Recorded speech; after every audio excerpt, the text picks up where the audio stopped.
The Galactic Council chamber floated in the void between star systems, a massive station where representatives from 700 civilizations gathered to maintain order across known space.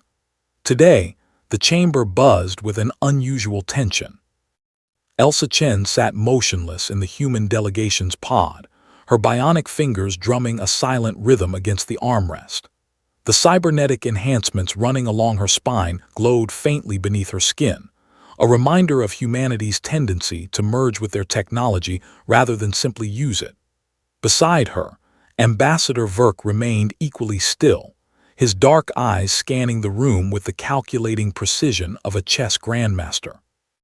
"They're starring again," Elsa murmured without moving her lips, her words transmitted directly through her neural implant to Verk's receiver. "Let them stare," Verk replied through the same channel, fear masquerading as curiosity. "We've seen it before." At the center of the chamber, High Arbiter Zelther of the Kryn Collective raised his 6 manipulator limbs, calling for silence. The Kryn were an old species, their civilization spanning 15,000 years. They considered themselves the galaxy's natural leaders, a position reinforced by their vast fleets and economic dominance. "We gather today," Zelther's voice resonated through universal translators, "to address the human question once more." Elsa's jaw tightened. The human question, as if humanity were a problem to be solved rather than a civilization to be respected. "For 3 centuries," Zelther continued, "we have watched humanity expand at an alarming rate. They now occupy 147 star systems. They have militarized 70% of their population. Their aggression knows no bounds." "That's a lie," Elsa transmitted to Verk. "A strategic exaggeration," he corrected. "Wait for it." "Therefore," the High Arbiter declared, "the Kryn Collective proposes economic sanctions against human space. Furthermore, we demand the immediate decommissioning of 80% of human military vessels and the surrender of all AI research to Galactic Council oversight." The chamber erupted. Some species voiced support, others remained cautiously silent. The Velasian delegate, a crystalline being who communicated through light pulses, flickered in what Elsa had learned to recognize as amusement. Verk stood slowly, his movement deliberate and controlled. The chamber fell silent. When humans spoke at council meetings, everyone listened, not out of respect but out of caution. "High Arbiter," Verk's voice was calm, almost gentle, "you invoke the specter of human aggression. Let us examine the facts, shall we?" He gestured, and holographic data flooded the chamber's central display. In the past 3 centuries, humanity has been involved in exactly 7 armed conflicts. 6 were defensive actions against pirate incursions or territorial violations by other species. 1 was a civil dispute within our own borders, resolved internally. Zelther's manipulator limbs twitched in agitation. "You omit the Xerxian incident, where 3 million humans died defending Xerxian colonies from the Krath invasion," Verk interrupted smoothly. "Where we lost an entire fleet protecting a species that had no formal alliance with us. That incident." Uncomfortable silence rippled through the chamber. "The galaxy has a saying," Verk continued, his voice hardening, "never provoke humans. Do you know why that saying exists, High Arbiter? It's not because we're aggressive, it's because we're efficient." Elsa felt her pulse quicken. Verk was going off script, and when he did that, things tended to get interesting. "For millennia," Verk said, "your species have waged wars according to established protocols. You announce your intentions, you maneuver for position, you engage in ritualized combat. To you, war is a chess game played across star systems, with rules and conventions and acceptable losses." He paused, letting the words hang in the air. "Humans don't play chess with lives. When we fight to end the conflict as quickly and decisively as possible. We calculate every angle, exploit every weakness, and we do not stop until the threat is neutralized. This terrifies you, Not because we're monsters, but because we're effective. Zelther's carapace flushed a deep purple, a sign of rage among his species. You dare lecture the council? I dare speak truth, Verk shot back.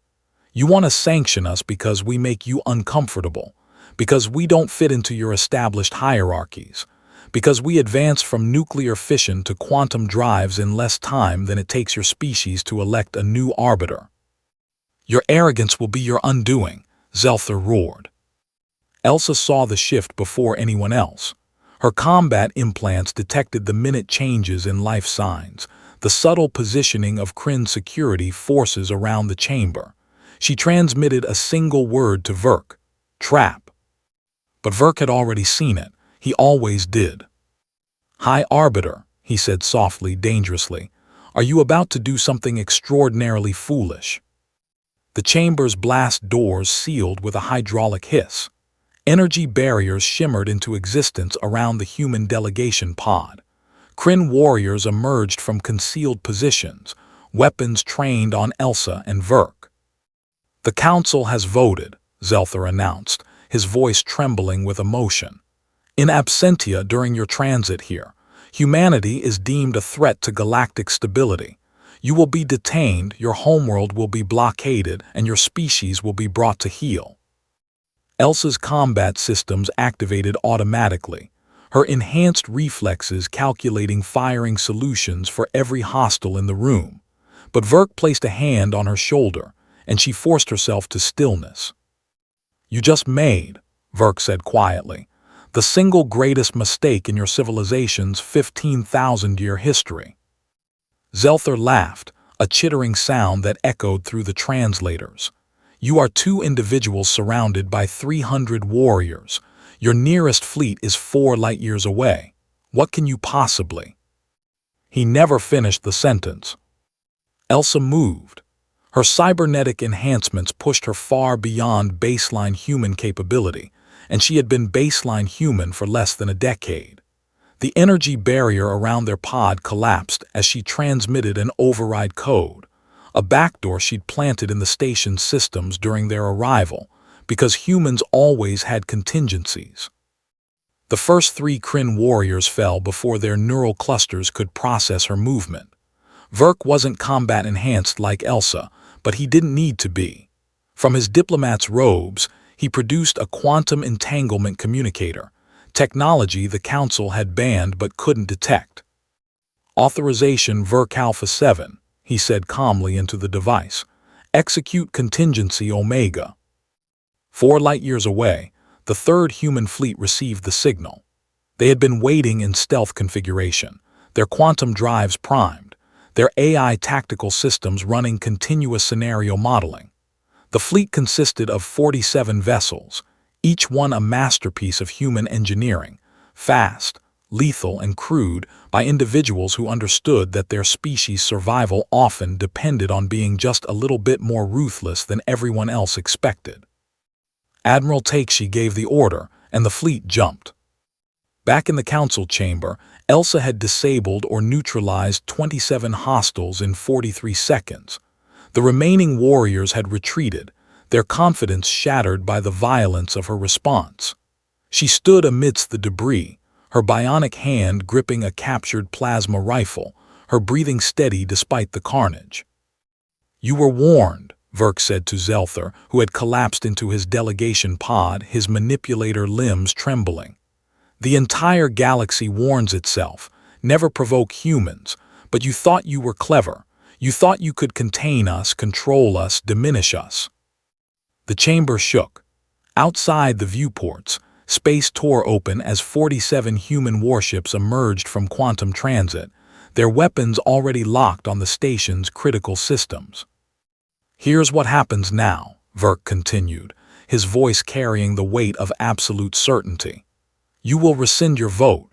You will issue a formal apology to humanity. You will recognize that we are not subjects to be managed, but equals to be respected. And if we refuse, Zelther gasped. Elsa stepped forward, her augmented eyes glowing with targeting data. Then we demonstrate why the galaxy fears us. Not because we want to, but because you leave us no choice. The Third Fleet held position, a sword of Damocles hanging over the Council's seat of power. Every species in the chamber understood the mathematics of the situation. The station's defenses, formidable against conventional threats, were obsolete against human tactical doctrine. The human ships didn't need to destroy the station. They could simply board it, and once humans were fighting room to room, the outcome was inevitable. Zelther looked at his fellow council members, seeking support.